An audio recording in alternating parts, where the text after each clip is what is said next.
Hello, thank you for tuning into my channel. We're making a Bargello quilt today, so if you want to see how to make a panel like this, please stay tuned.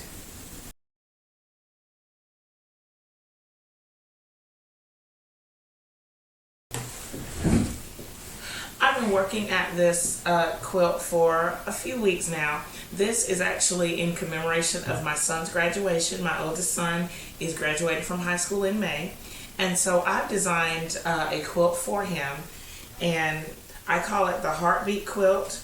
I've already sketched it out here, and so this is the entire quilt, and the way that I decided to put it together was to make 3 different panels. So this is the left panel, this is the middle panel, and this is the right panel, and they're all going to go together to make one large quilt. I'm not sure how big it's going to be finished yet, but I have it all designed and planned out. And what I want to do today is focus on just one of the panels and go through all of the steps. So the first thing that I did, as I said, was I've drawn everything out, and I've arranged it so that I had 3 repeats. So I'm going to make 1 of each panel, and I've already done all the right side panels, but I'll make 3 of each panel, and then I'll stack them, and when they come together, it will create this design. So we're going to start with fabric selection, and then sewing the fabrics together and cutting, and then we'll see how it all comes together. Again, we're focusing on this panel, the left panel. So let's start with choosing your fabrics. When it comes to choosing fabric for this quilt, what I've done is my son's school colors are green and black, and so I chose as my main focus colors the green and the black here.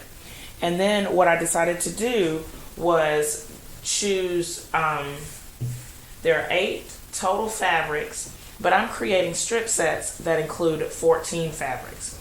So if you look closely at the pattern, it goes, the dark green is the main color, and then it fans out lighter from there, and so you can see each of these lighter greens.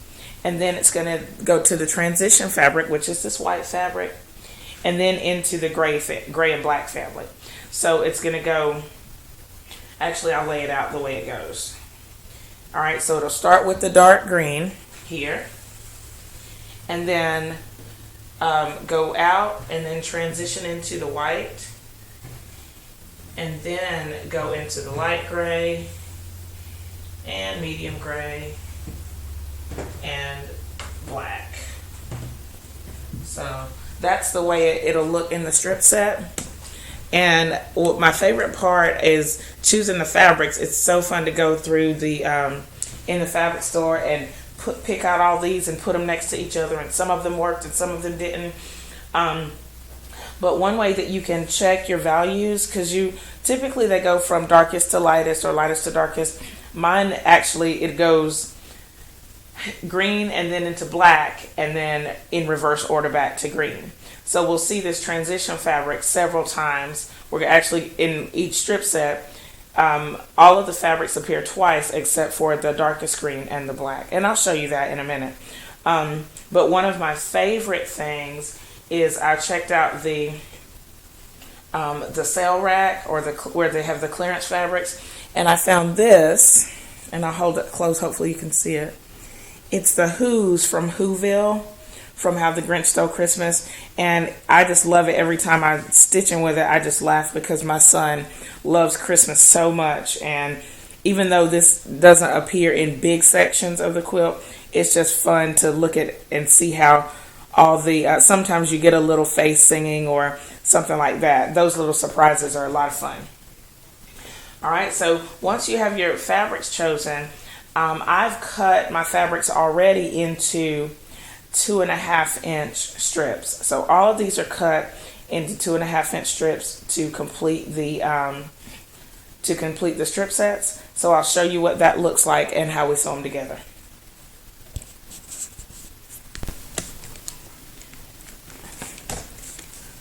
Before I cut out my strips, I made this diagram that shows all of the fabrics in order. And then that way when I get ready to put my strip set together, I know which one goes where in the set. Also, when it's time to cut these strips apart, I will know exactly where to take the seams out. Okay, so I started with this, and then here is a completed strip set. There are some tips and tricks that I need to show you when putting this together. This one has not been pressed yet, but I wanted to show you how the set goes from darkest green to transition, and then the grays, and then starting with the black, the sequence repeats over. Okay, but I only listed or put fabric 1, it's only once in the set, and then the black, fabric 8, it's only once in the set. All the other ones are 2 times per strip set. So let's go to the sewing machine and show you how this is done. I'm at the sewing machine right now, and I've already taken fabric 1 and fabric 2, and I'm sewing those together. I usually try to make 2 strip sets at a time, so I'm going to finish this block or this stitch, and then I want to show you how we need to sew.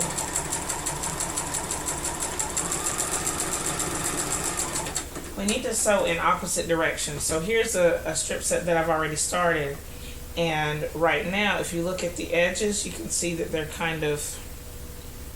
crooked. So it's because you sew up one side and down the other one so it doesn't bow out.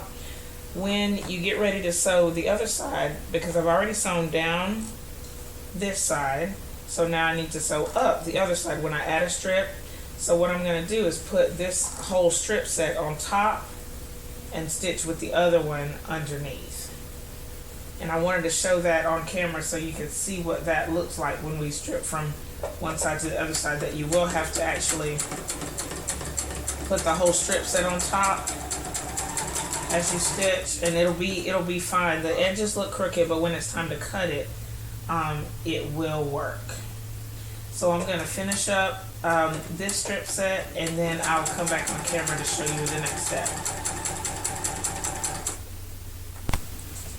I wanted to stop for a second and show you how to finger press after each seam that I stitch. I'm gonna finger press it, and I just use my fingernail, and I just kind of open the seam up and then press it to one side. Today with this quilt, I'm pressing to the even number side. So some of the seams are going to be turned in and some of them are going to be turned out. And you'll see that more clearly in the next segment when I show you how to press a completed strip set. But I want to just show you how I'm doing this right now. I just open the seam up and then go down it with my fingernail. And to me, this has really helped when it's time to press the whole set, and when pressing the entire Bargello unit. So after each one, I'll finger press it, and then I'll put the next strip on top of whatever side. So the next strip is going to be on this side. Okay, so let's see how we press a completed unit. So I'm in the process of pressing. This is the strip set that's already complete. I've already pressed it from the front.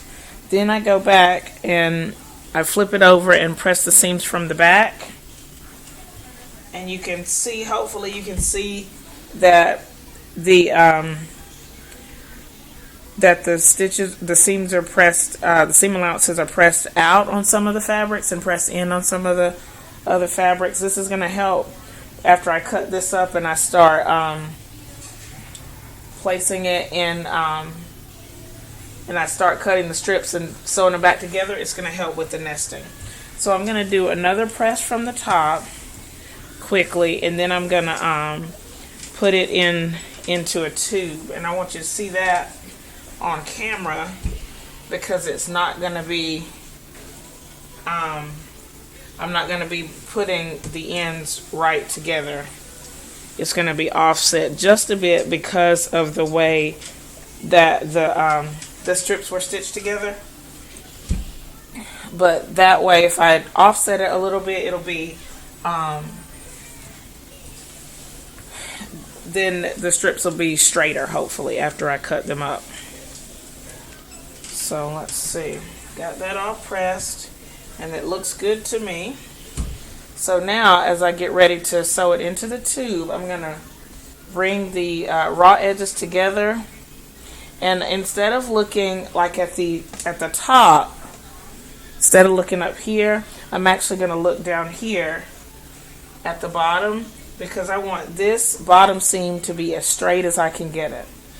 And when I do that, it's going to offset the seam. So I'll show you on this end. You can see that there's a lot of fabric hanging out on this end, but it's going to be fine as long as I it's going to help when I get ready to cut this down into individual little parts. So I'm going to sew this tube together and I'll meet you at the cutting table. I have my tube on the table here. I have already folded it in half so that I can get it ready for cutting down or subcutting.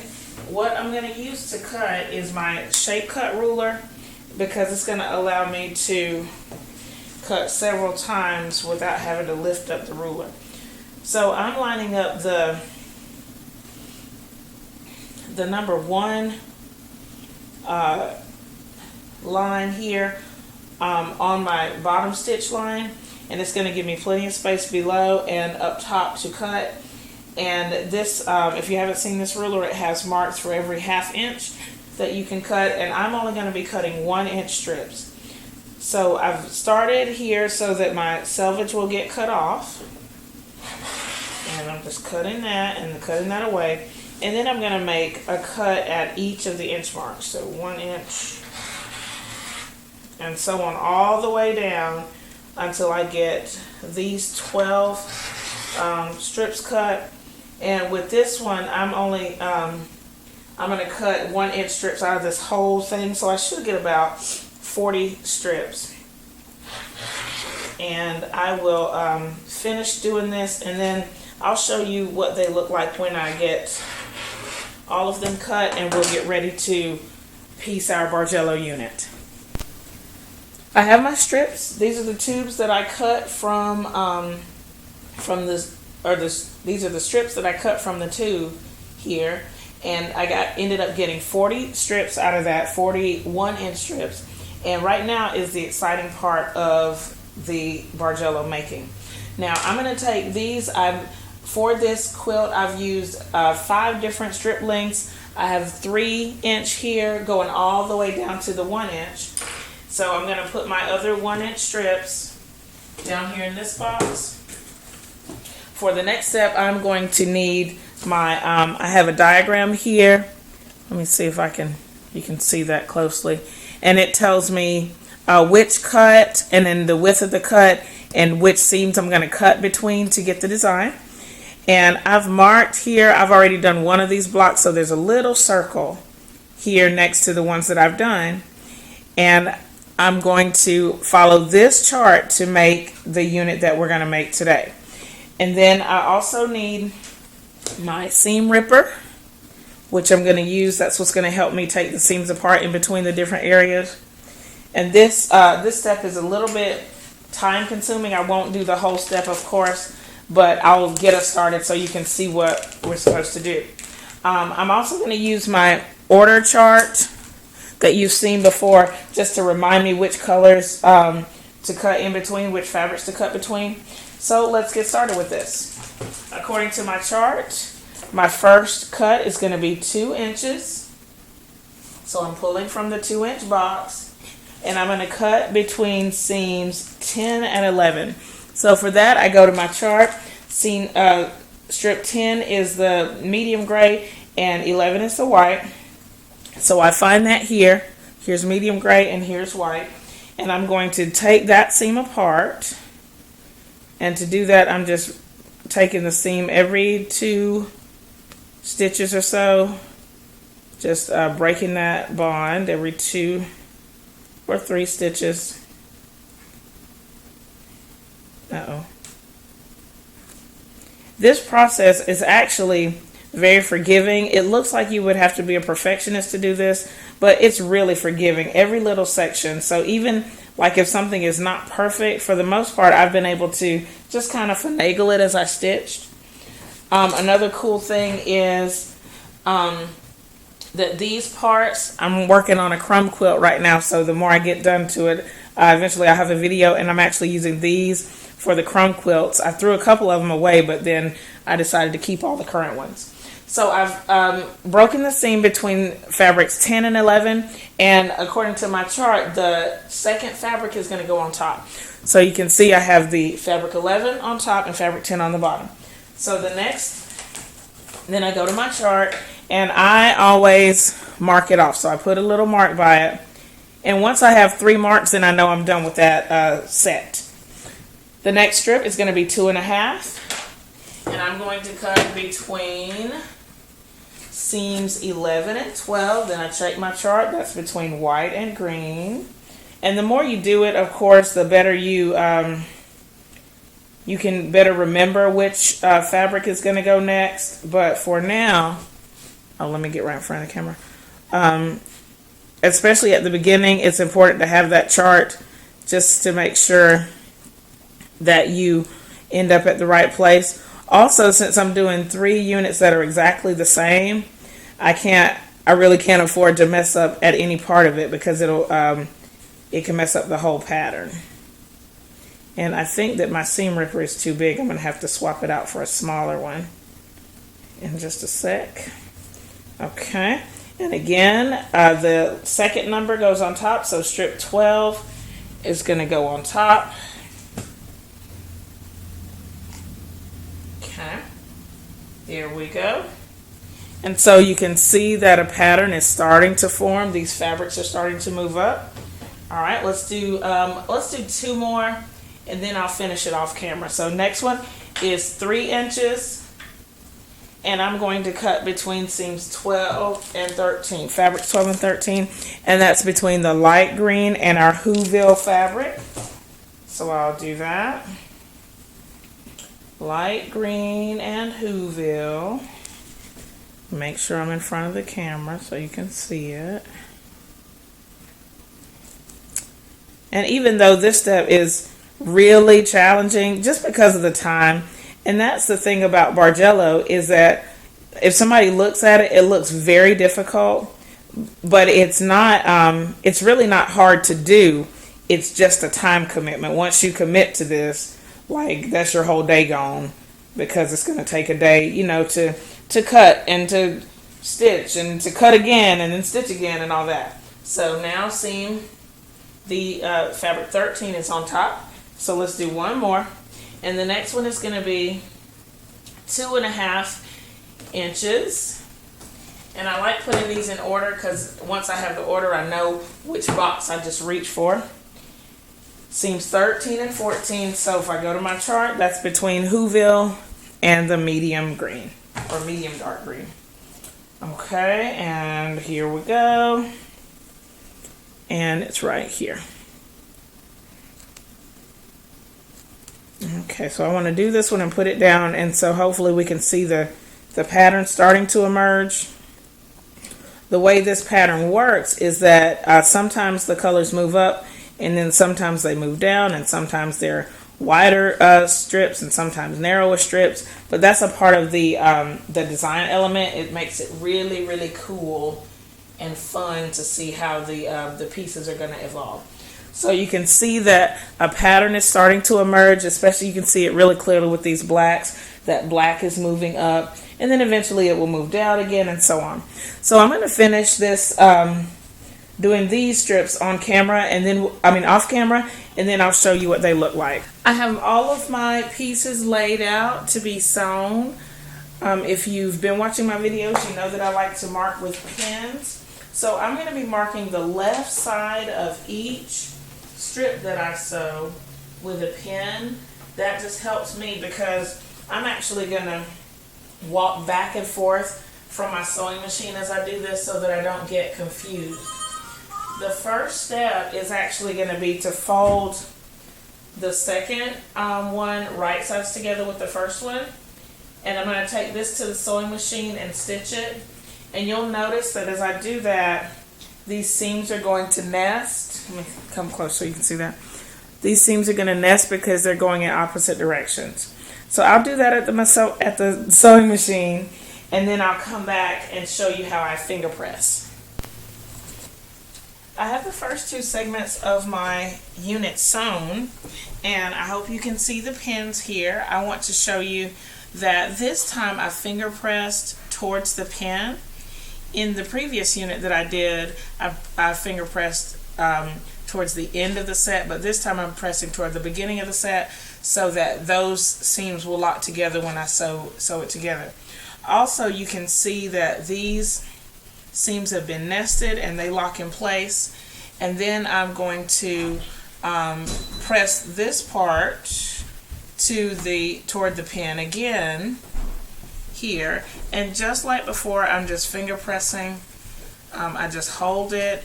I finger press not the intersection, but just the section in between the seam. It's going to help it to lie flat. When I get all of this finger pressed, then I'm going to take this section and press it and sew down the side here. And once I have that done, I'll just keep doing the whole section that way until I have the whole thing stitched together. The unit is a little bit over halfway done right now, and I have been stitching and pressing. If you notice, right now I'm putting on the strips that are just 1 inch, and when you sew several of these together, they start to curl up a little bit on the end, but as you add them, it flattens out. So I've been finger pressing as I've gone along, and I'm gonna go ahead and finish the block. I just wanted you to see what the progress looks like here on the machine. This is my completed panel. I'm very excited about it. It has only been finger pressed so far, so I'm about to go to the ironing board and press it. I'm gonna actually press it 3 times. I'm gonna press the front first, then I'm gonna flip it over and press all the seam allowances, and then I'll go back and press the top. So since I've already done one, I want to show you what it'll look like once it's pressed, just to kind of remind you. Hopefully you can see how much flatter it is, how much smoother it is. So I'm going to press the one that I just completed, and then I'm actually going to sew it to the bottom of this, the one that I've already done, so that we can hopefully start to see a more clear pattern emerge. So I'll do that, and I'll be right back. I have both units joined together. So this top one, this is the first one. The one at the bottom is what I did on camera. I'm really excited about it. I love this gradual curve up to the top, and then like a much steeper curve, a much steeper slant going down. It's really cool. The join is actually right here along this line. And if you look closely, then there are some little areas that are not perfect, but I'm not even going to worry about that, because I think once I put the whole thing together, those little minor things will fade away. I know that this looks complicated, but it is definitely doable. It takes a little bit of time and a little bit of planning, but you definitely can do something like this. If you have questions about this quilt or any other quilt, I would love to answer them. Leave them in the comments below. Please thumbs up this video, and I will show you the completed Bargello once I get it all done. See you next time. Bye.